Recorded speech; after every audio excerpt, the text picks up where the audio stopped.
Nah, kenapa? Karena kalau menunggu seperti itu ya mau mati dulu gitu ya kan. Mengalami satu kondisi yang sangat sulit, baru kemudian ada namanya kesempatan kedua. Tapi sesungguhnya semua yang kita miliki ini adalah kesempatan yang berharga yang Tuhan berikan bagi kita. Nah, hari ini kita akan belajar studi karakter Hizkia, tetapi tidak akan secara keseluruhan kita bahas. Kita akan melihat atau sejenis membandingkan bagaimana kehidupan dia setelah dia diberi Tuhan kesempatan kedua dalam perpanjangan usia, yaitu 15 tahun ya. Nanti kita coba bandingkan bagaimana sebenarnya tadinya hidupnya sebelum itu, lalu bagaimana sesudah diberi kesempatan yang kedua itu. Maka kita akan membaca dari Yesaya pasal 39, kita akan membaca ayat 1 sampai ayat yang ke-8. Nah, walaupun untuk memahami teks ini atau tema ini, ibu-ibu harus membaca juga nanti 2 Raja-Raja 18 sampai 20, ya ada 3 pasal di sana. Kemudian 2 Tawarikh 29 ayat 2 Tawarikh 29 sampai 32 juga dibaca nanti supaya pemahaman kita jelas dengan tokoh ini. Lalu Yesaya 36 sampai 39 ya. Nah, kita akan membaca pasal 39 dari kitab Yesaya ya, ayat 1 sampai 8. Saya akan membaca ayat pertama, kemudian ibu-ibu ayat yang kedua, demikian seterusnya sampai berakhir di ayat yang ke-8. Sudah dapat ibu-ibu? Mari kita mulai. Pada waktu itu Merodak Baladan bin Baladan, Raja Babel, menyuruh orang membawa surat dan pemberian kepada Hizkia, sebab telah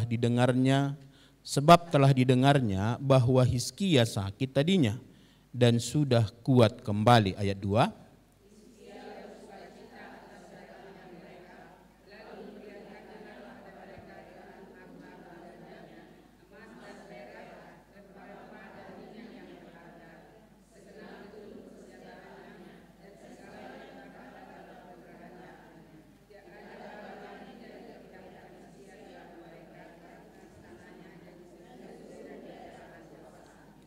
Kemudian datanglah Nabi Yesaya kepada Raja Hizkia dan bertanya kepadanya, apakah yang telah dikatakan orang-orang ini? Dan dari manakah mereka datang? Jawab Hizkia, mereka datang dari negeri yang jauh, dari Babel.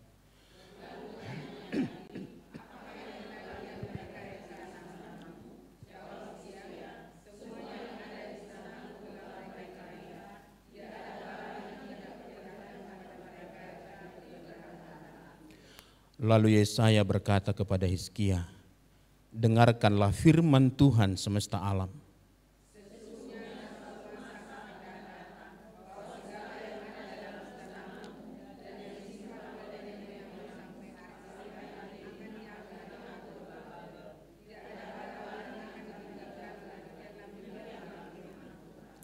Dan dari keturunanmu yang akan kau peroleh, akan diambil orang untuk menjadi sida-sida di istana Raja Babel.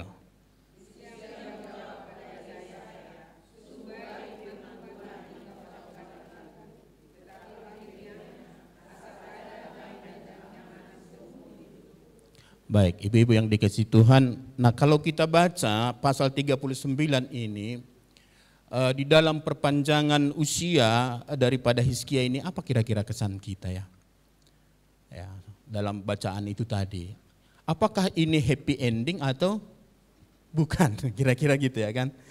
Nah, mari kita lihat ibu-ibu yang dikasih Tuhan. Nah, saya kira kita pernah mendengar cerita atau mungkin ada famili kita hampir kehilangan nyawanya atau kemudian mati suri, lalu kemudian ada yang selamat, lalu kemudian ada yang hidup kembali, lalu dia bercerita, aku sudah begini, lalu Tuhan memberikan kesempatan kepada saya, kesempatan kedua.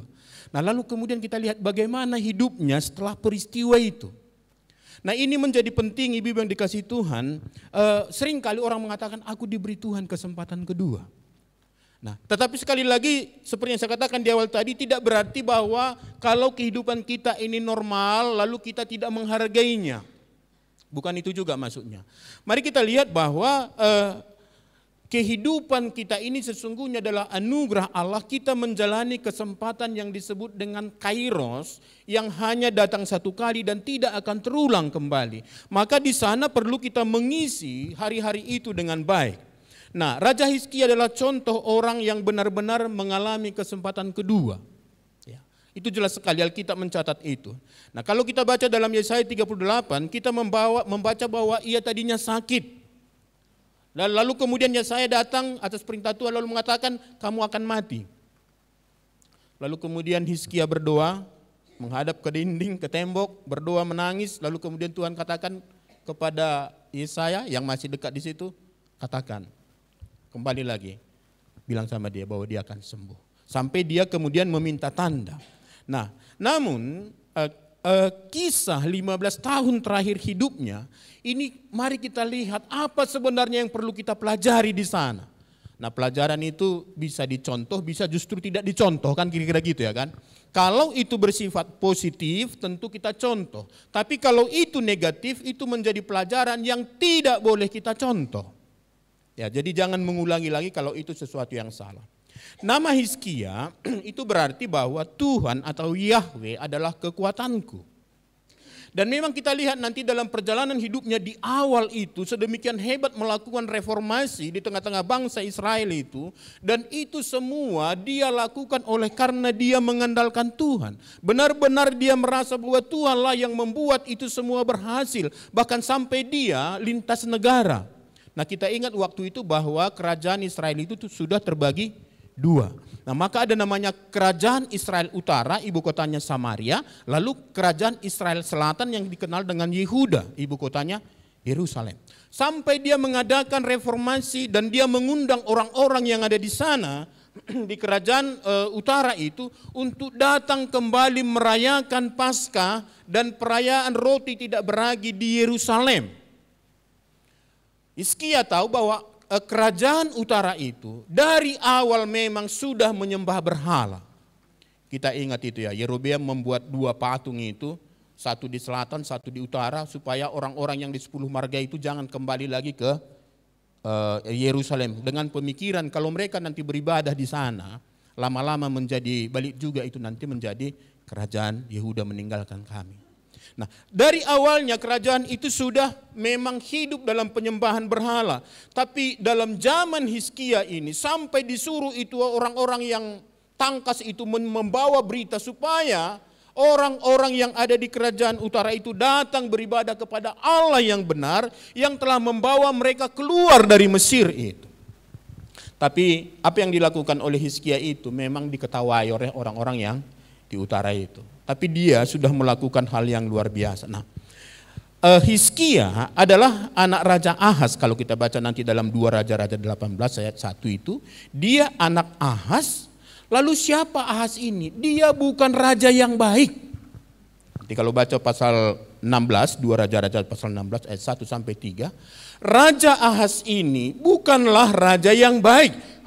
Dia mengikuti cara hidup orang-orang yang di utara itu, justru kerajaan utara itu yang sudah dari semula adalah penyembah berhala. Artinya Hizkia ini lahir bukanlah di tengah-tengah keluarga yang sudah menerapkan prinsip-prinsip iman yang benar. Justru dia lahir di tengah keluarga di mana bapaknya sebagai raja pemimpin seharusnya membawa orang kepada Tuhan, justru membalik belakangi Tuhan.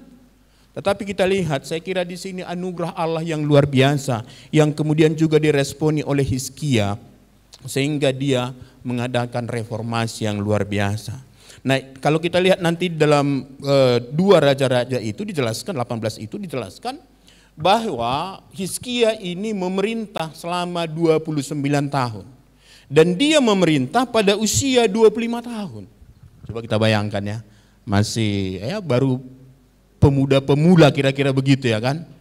Nah, sudah dipercayakan untuk memerintah satu bangsa, satu negara. Nah, 25 tahun dia diangkat menjadi raja, lalu kemudian dia memerintah selama 29 tahun, termasuklah itu perpanjangan waktu yang 15 tahun tadi. Nah, konteks pada zaman itu sekali lagi Bibi yang dikasihi Tuhan, kerajaan utara pada saat itu yang sudah membalik belakangi Tuhan, pada tahun ke-6 pemerintahan Raja Hizkia ini akhirnya ditaklukkan oleh Raja Asyur. Ya, Sanherib itu menaklukkan mereka, bukan hanya dikalahkan, diangkut dari negerinya, dibawa ke Asyur lalu kemudian diserahkan. Itu mengerikan. Dan ini kerajaan utara ini sampai sekarang kita tidak tahu kemana.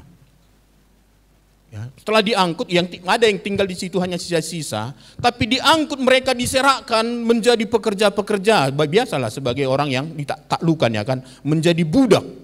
Lalu diangkutlah orang-orang dari negaranya, dari Asyur itu, beberapa daerah itu dibawa. Itulah yang kemudian menghuni Samaria itu. Maka di sana terjadi percampuran itu. Maka orang Israel selatan itu, Yehuda itu tidak lagi bergaul dengan mereka. Kenapa? Mereka sudah tidak lagi penyembah Allah, bukan lagi saudara kami yang murni. Nah, itu kondisi pada saat itu, dan itu terjadi pada tahun sekitar 722.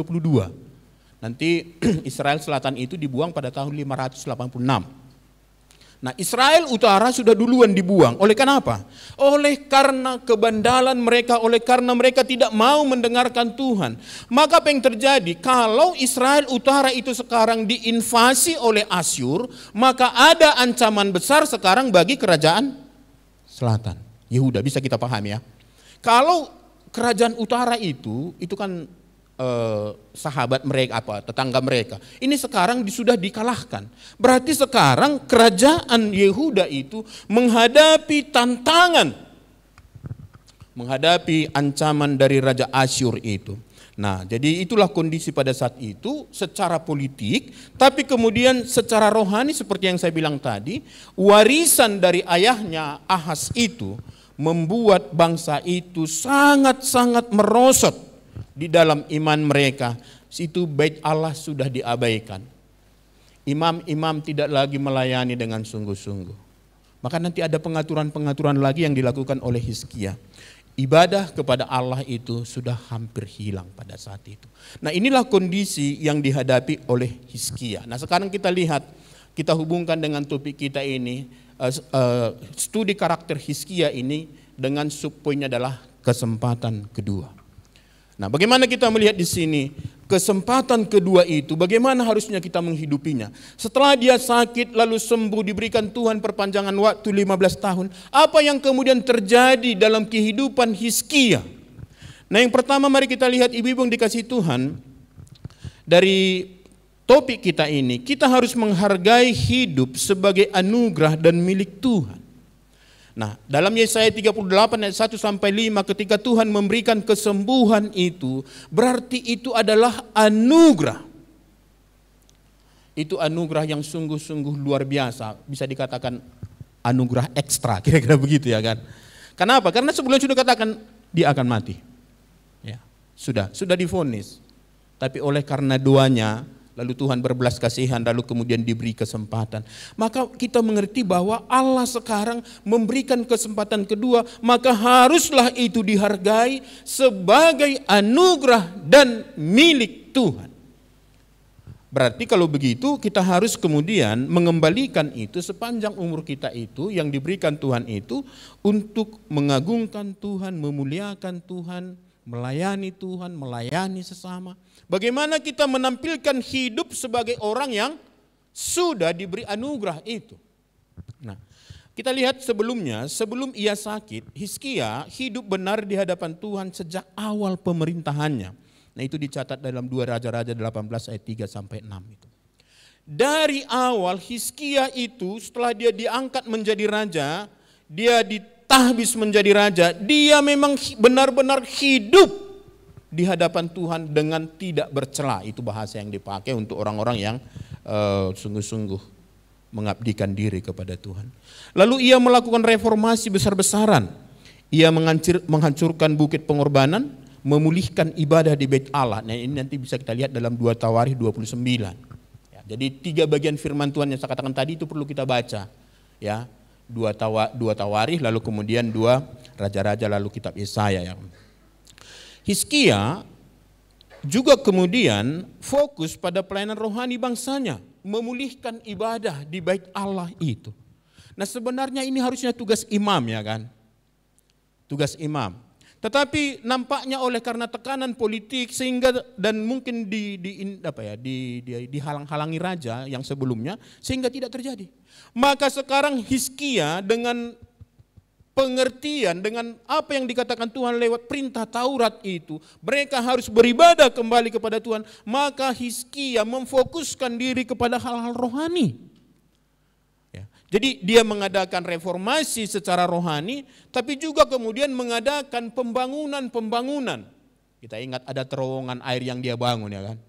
Hizkia itu bukan hanya memikirkan hal rohani, tapi juga dia memikirkan kebaikan untuk bangsa itu. Dia mendatangkan air itu, buat kolam air, saluran air itu supaya Yerusalem itu terpenuhi dari segi kebutuhan air ya, kebutuhan dasar di sana. Dan kemudian kalau kita lihat, ia memimpin dengan mengandalkan Tuhan termasuk saat diserang Asyur. Kalau kita mundur pada pasal bacaan kita ini, dari Yesaya ini, ada serangan dari atau intimidasi dari Sanherib itu. Mengutus di sana untuk menakut-nakuti. Kepercayaan apa yang kalian lakukan ini? Lalu jangan kamu andalkan itu Tuhan yang kamu sembah itu. Lihatlah semua bangsa-bangsa yang katanya menyembah Tuhan, menyembah Allah. Kami hancurkan mereka semua. Di manalah mereka? Itu mengerikan sekali, saudara, tantangan itu. Tetapi ketika begitu dahsyatnya ya serangan psikologis itu, lalu kemudian Hizkia memanggil Nabi Yesaya.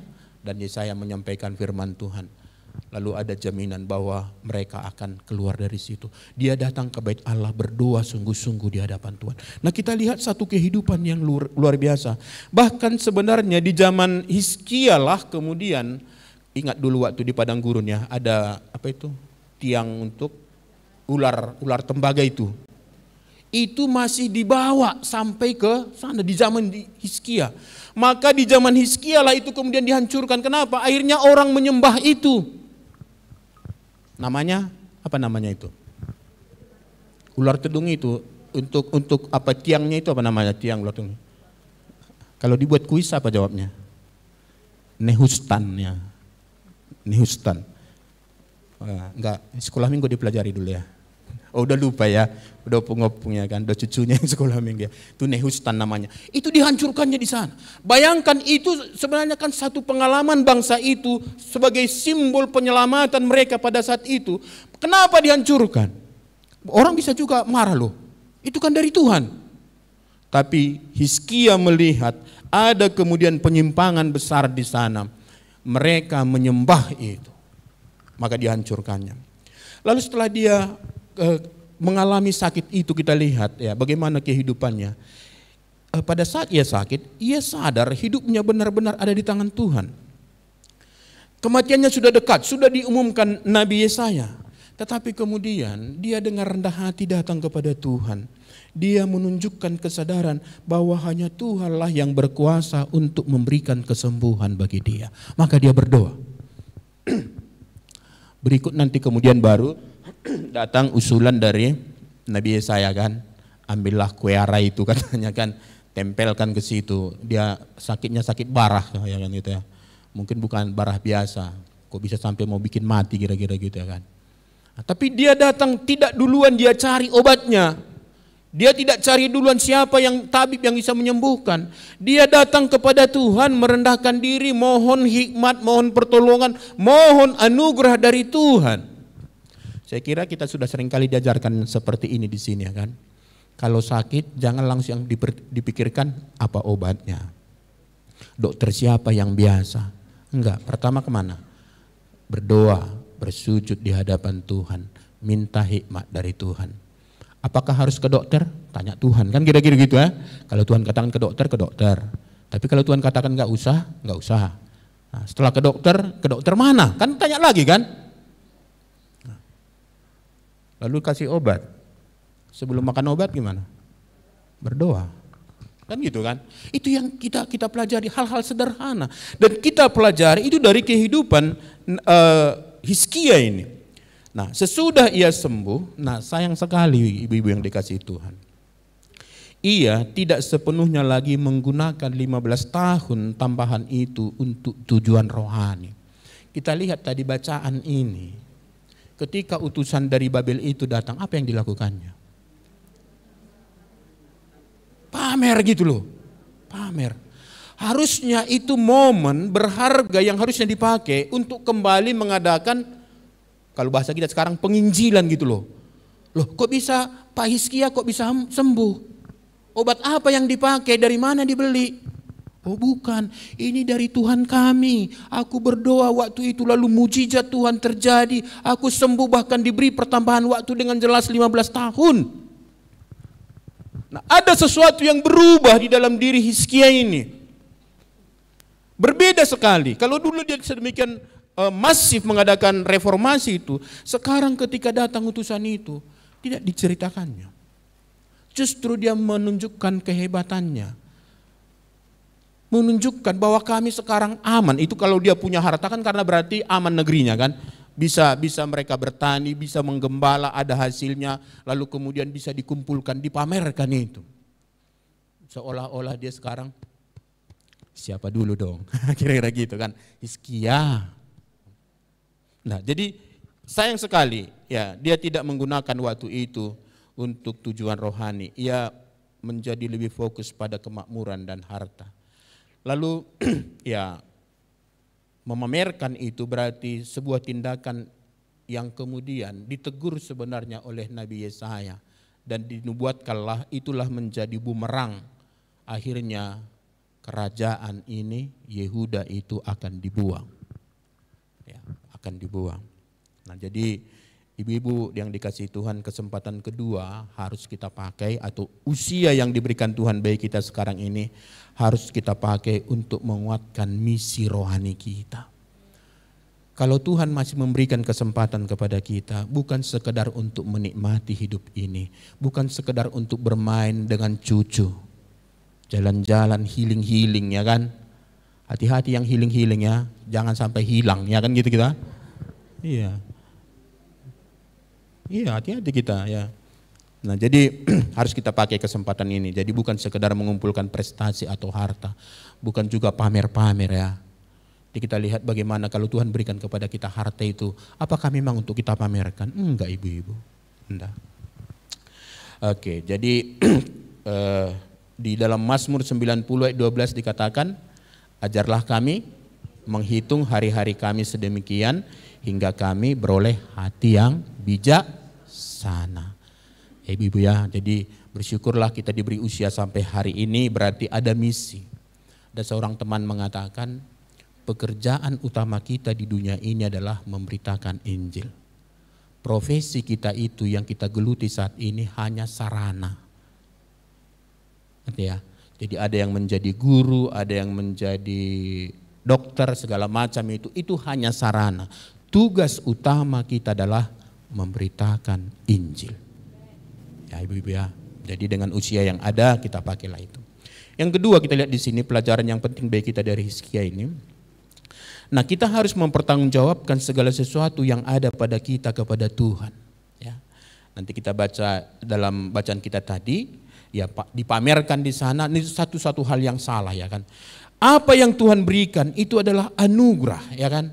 Harta itu anugerah, jabatan itu anugerah. Kalau Tuhan membuat kita semakin kaya atau lebih dari yang lain, bukan karena hebatnya kita.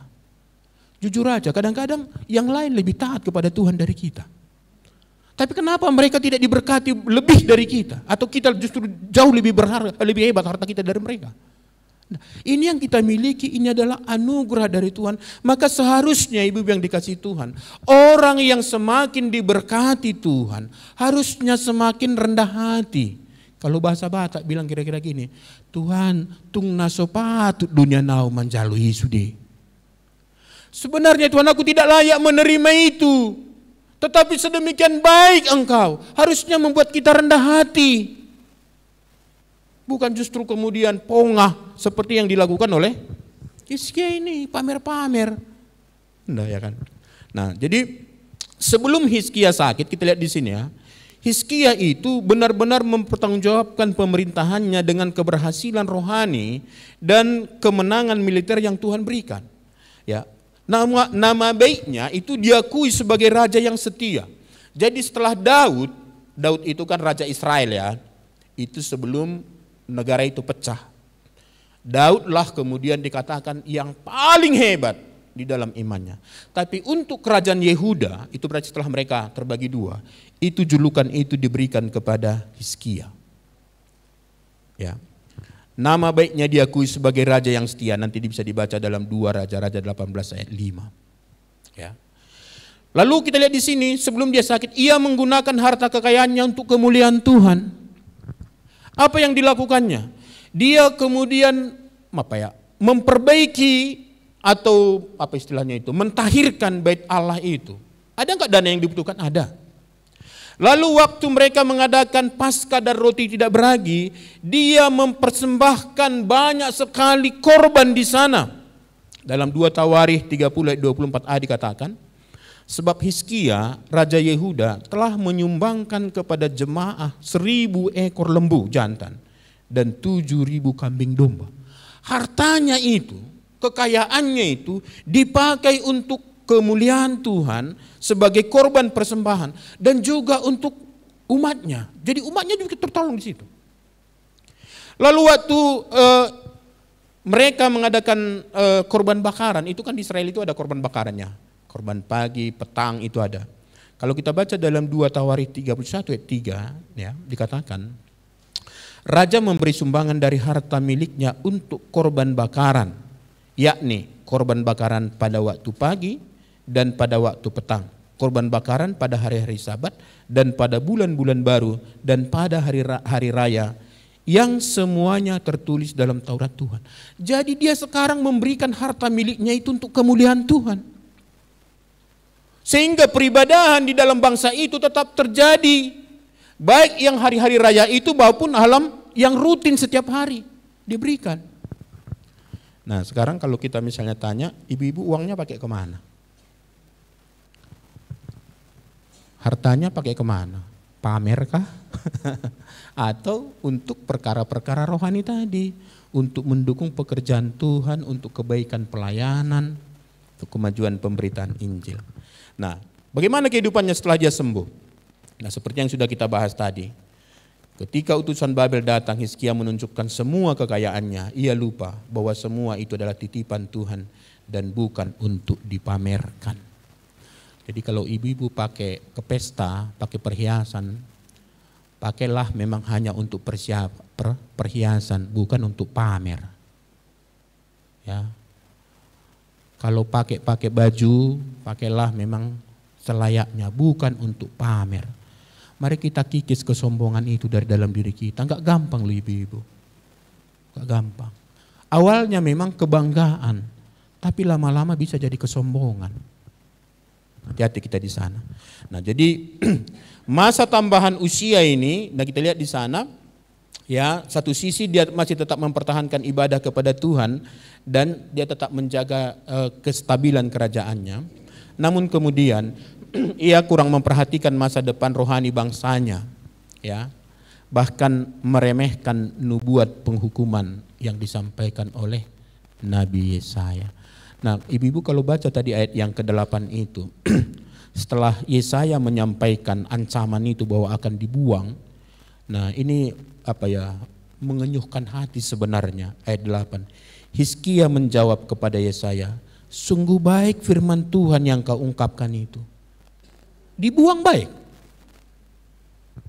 Dibuang itu kalau pada saat itu, kalau dibuang dari Israel, dari Yehuda, itu berarti dibuang dari hadirat Tuhan. Lalu baik itu. Ya, ini ya mengerikan sebenarnya ya. Sungguh baik firman Tuhan yang kau ucapkan itu. Nah, tapi kata berikutnya, tetapi pikirnya asal ada damai dan keamanan seumur hidup. Itu kan egois ibu-ibu. Loh ini nanti kan anak cucunya ini, generasi setelah dia ini. Kok tega dia berpikir seperti itu? Nah ini pelajaran bagi kita. Jadi Kesempatan kedua berarti kita diberi waktu ekstra untuk memelihara, mengelola, dan mempertanggungjawabkan setiap berkat yang Tuhan percayakan kepada kita. Jadi uang, di beberapa gereja kami 2 minggu yang lalu itu adalah supaya kita membuat investasi di sorga. Buatlah pundi-pundi di sorga. Lalu kalau kita buat pundi-pundi di sorga, disitulah harta kita, maka hati kita melekat ke sana. Kenapa? Karena dikatakan di mana hartamu berada, disitulah hatimu berada. Maka tempatkan kepada perkara-perkara rohani. Jadi ibu-ibu nanti kalau misalnya dapat uang, ya kan, ada tambahan dari suami, yang pertama dipikirkan kemana? Bukan makan di mana. Berapa mau kuberikan nanti ke Ibu Maria ya? Kamu mau dukung pelayanan kami di Ibu Maria ya? Kayaknya mau ada 17-an nanti ya? Ada ya? Ada ya? Atau mau retreat, mau apalah itu ya kan? Itu duluan kita pikirkan hal rohani. Bukan jajan untuk cucu. Bukan ya. Oke. Nah jadi yang ketiga ibu-ibu, ya, kita harus meninggikan Tuhan, bukan diri sendiri. Ya. Ketika Tuhan memberikan kesempatan demi kesempatan bagi kita, kita harus meninggikan Tuhan. Nah, kesempatan kedua yang Tuhan anugerahkan seharusnya membuat kita semakin rendah hati seperti yang saya katakan tadi. Nah, apa yang terjadi kalau kita lihat di sini, sebelum Hizkia itu sakit, Hizkia dikenal sebagai raja yang rendah hati, takut akan Tuhan dan setia kepadanya. Terbukti waktu dia mengalami tantangan itu tadi dari Sanherib itu, dia datang ke bait Allah merendahkan diri. Pakai kain kabung. Yaitu tanda kerendahan hati waktu itu ya kan. Dia datang merendahkan hati di hadapan Tuhan. Nah, lalu kemudian dalam 2 Raja-Raja 18 ayat 5-6 ia digambarkan tidak ada yang sama seperti dia di antara raja-raja Yehuda. Karena ia berpaut kepada Tuhan dan tidak menyimpang dari mengikutinya. Nah, maka seperti yang saya katakan tadi, saat Sanherib itu datang, dia benar-benar merendahkan diri.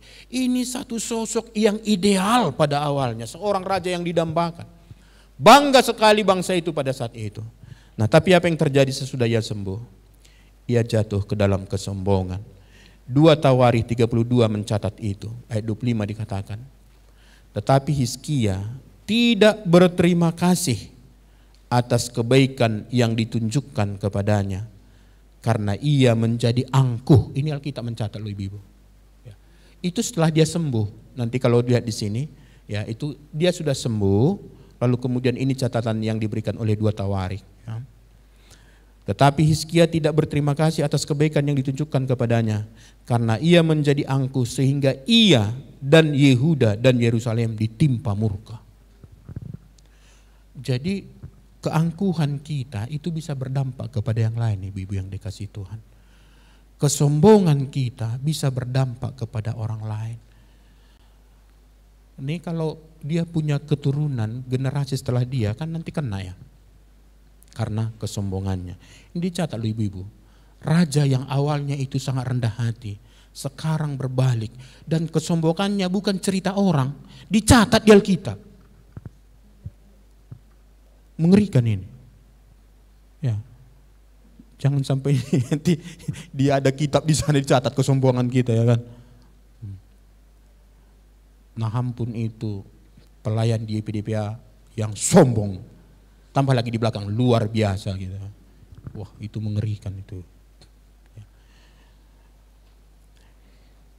Ia sempat lalai mengakui kebaikan Tuhan meskipun kemudian dia bertobat dan merendahkan hati kembali. Jadi ada catatan yang diberikan oleh Tawarikh ini. Jadi ada perjalanan itu walaupun tidak begitu dicatat, kemudian nampaknya menjelang akhir dari segala akhir hidupnya dia sadar kembali akan kebaikan Tuhan dan merendahkan diri.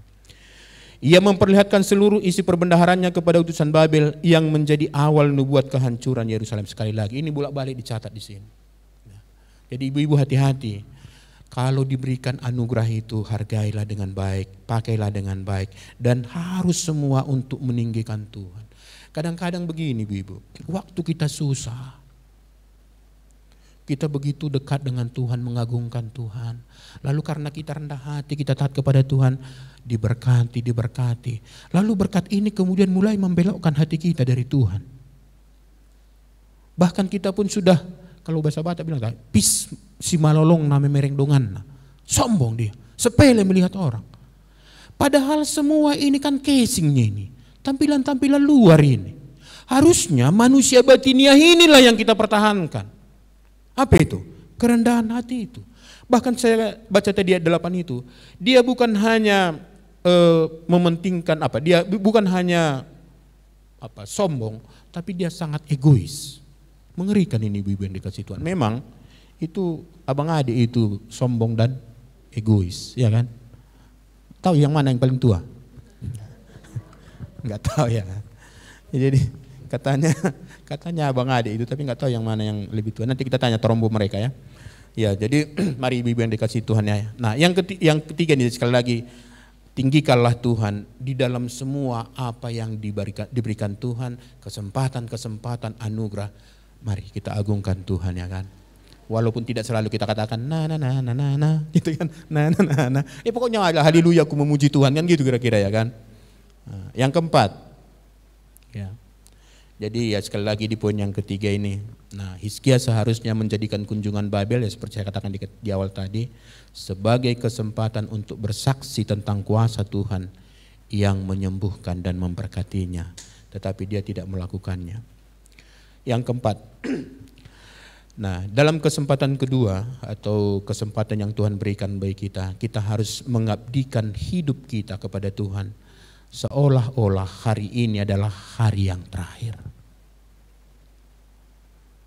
Kalau misalnya ada orang punya karunia penglihatan, lalu dikatakan kepada kita, Inang, paradi dirimda, siapkan dirimu ya, nanti sore Tuhan datang memanggilmu. Aku sudah melihat Tuhan siap-siap memanggil. Dan kalau kita tahu bahwa yang mengatakan itu memang selalu benar apa yang dikatanya, kira-kira apa yang kita lakukan? Masih sempat healing-healing? Masih sempat main-main? Enggak. Kita pasti akan fokuskan diri, mungkin berdoa akan mengevaluasi diri Tuhan, di manalah yang salah dalam hidupku ini, tolong ampunilah aku, sucikanlah aku. Memang bandel kali aku. Di situ saya kira benar-benar hati kita berdoa ya kan. Lalu semakin tambah jamnya, makin dekat.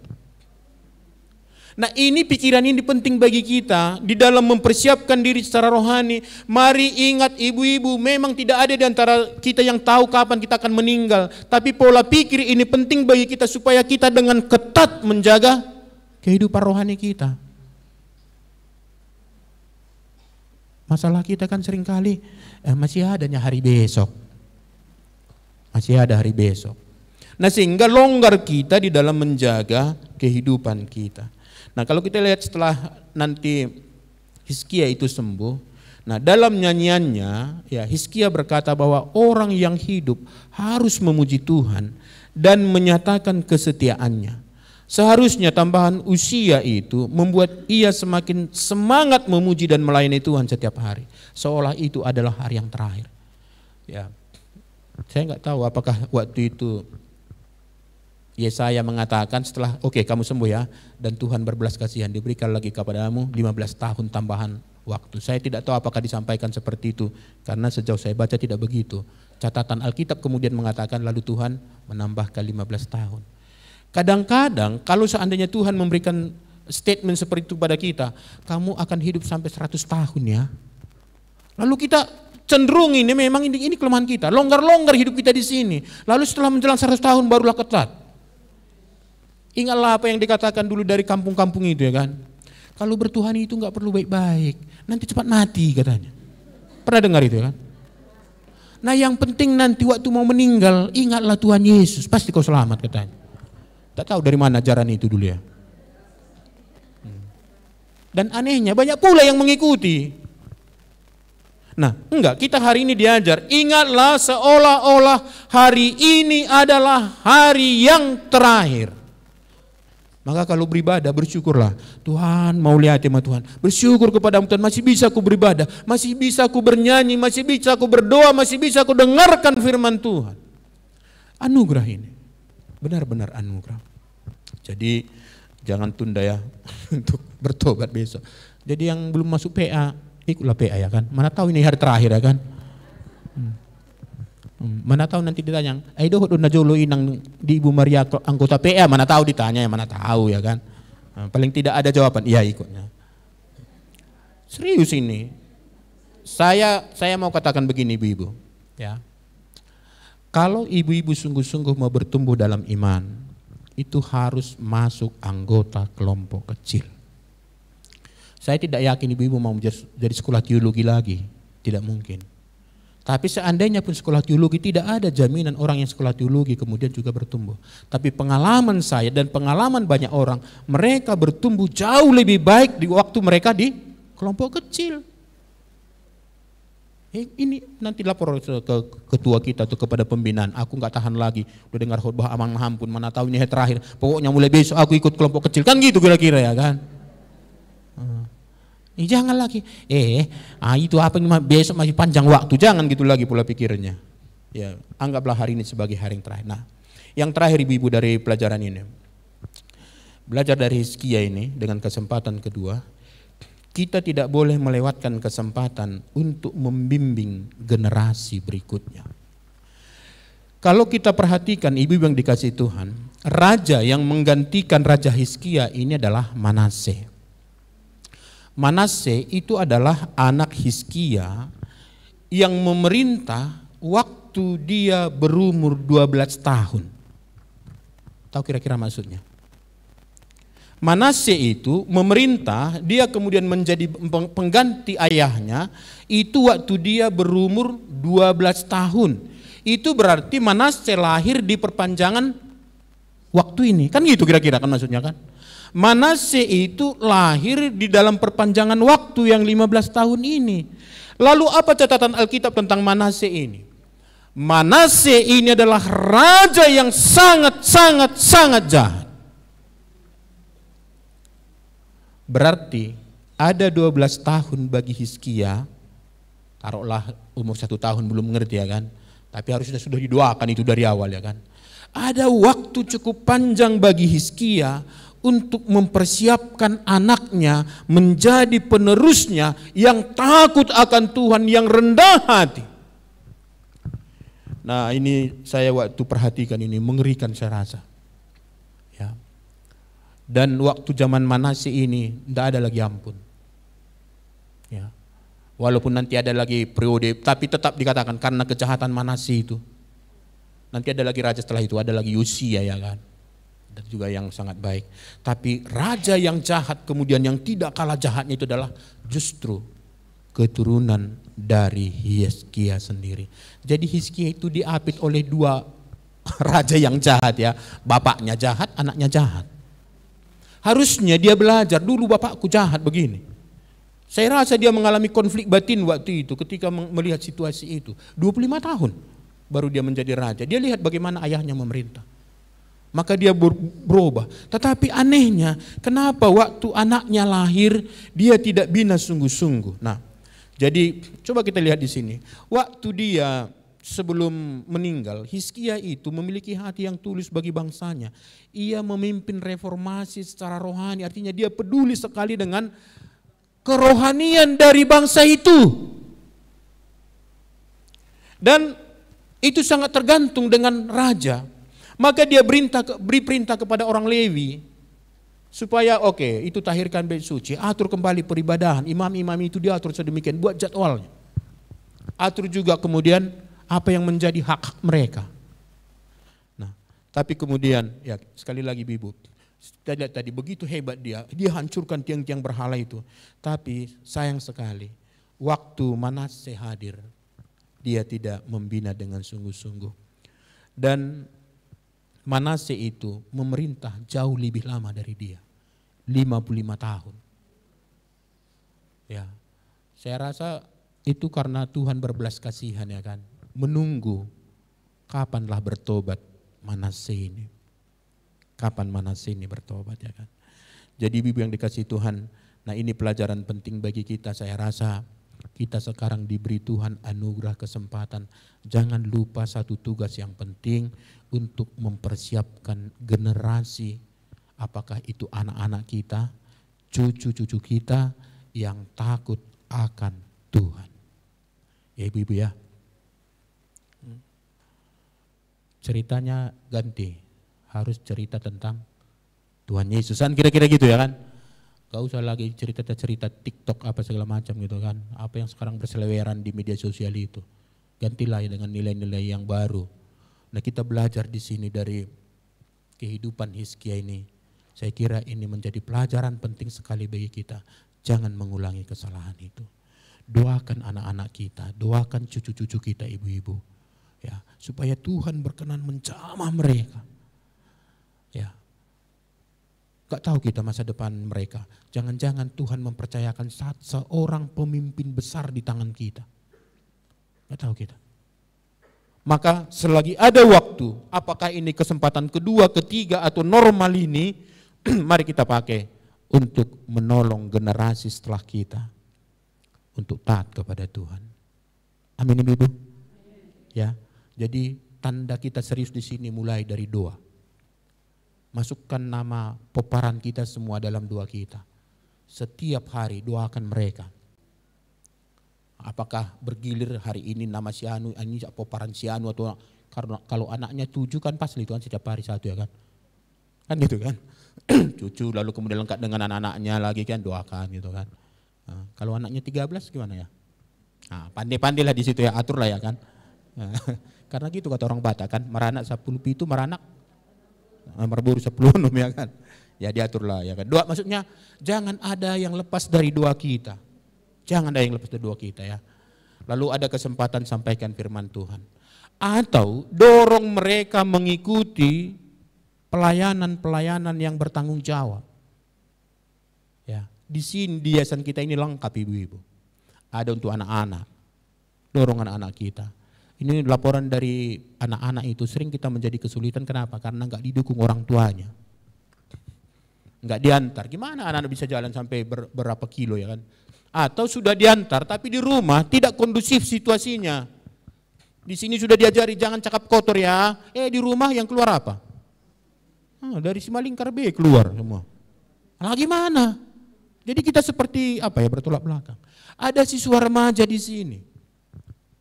Ada di sini ibu. Doronglah.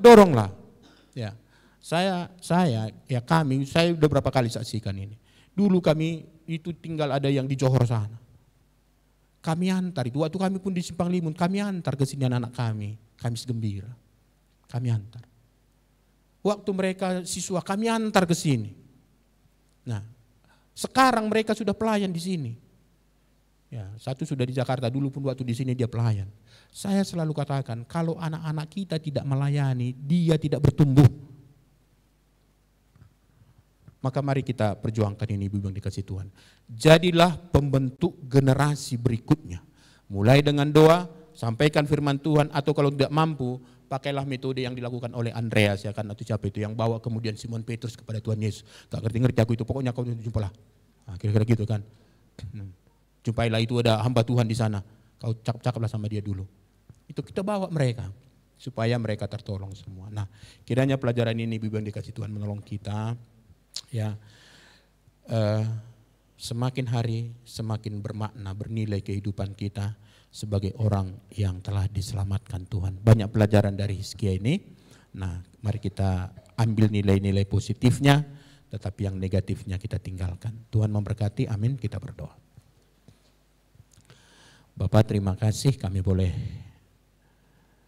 Engkau ajari lagi lewat kebenaran firman-Mu, belajar dari tokoh Hizkia yang awalnya begitu hebat Tuhan pakai, tetapi di akhir hidupnya, terutama di dalam perpanjangan usianya, dia banyak mengalami penurunan.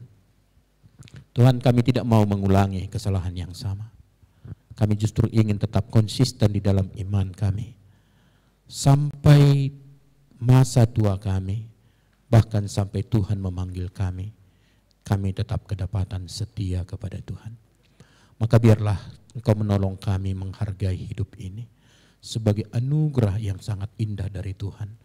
Dan biarlah kami boleh menghargainya dengan mengingat mungkin ini adalah hari yang terakhir bagi kami. Sehingga kami sungguh-sungguh menghargainya, mengisinya dengan hal-hal yang bernilai. Dan kalau Tuhan memberikan berkat-Mu bagi kami, Tolonglah itu supaya kami pakai untuk kemuliaan Tuhan. Tolonglah supaya itu juga kami pakai untuk menolong sesama kami, untuk mendukung pekerjaan Tuhan. Tolonglah supaya tidak ada di antara kami yang menjadi egois, tetapi kami boleh mengerti bahwa apa yang Kau titipkan bagi kami bukan semata-mata untuk kami pergunakan sendiri. Justru di dalamnya ada milik orang lain, ada milik Tuhan yang harus kami kembalikan kepada Tuhan. Ajarlah kami bertanggung jawab dengan apa yang Kau berikan bagi kami. Bahkan Kau juga berikan talenta, karunia bagi kami. Biarlah itu kami pakai juga untuk kemuliaan Tuhan. Bukan untuk kesombongan kami, bukan untuk kenikmatan pribadi. Tapi sungguh-sungguh kami abdikan untuk kemuliaan-Mu. Bahkan untuk menjadi berkat bagi banyak orang. Terima kasih Tuhan. Bahkan tolonglah supaya kami juga boleh terus menjadi perpanjangan tangan Tuhan untuk menolong generasi setelah kami, anak-anak kami, cucu-cucu kami. Biarlah mereka selalu ada dalam doa kami. Biarlah kami mencari kesempatan untuk menyampaikan kebenaran firman-Mu kepada mereka. Bahkan mendorong mereka untuk mengikuti kegiatan-kegiatan rohani yang bertanggung jawab, yang akan mendukung pertumbuhan iman mereka. Bahkan memperlengkapi mereka untuk boleh Tuhan pakai menjadi alat kemuliaan-Mu. Terima kasih Tuhan, terima kasih. Tolonglah kami semua. Kami rindu mewujud nyatakan kebenaran firman-Mu bagi kami. Dalam nama Tuhan kami, Tuhan Yesus Kristus, kami berdoa. Amin.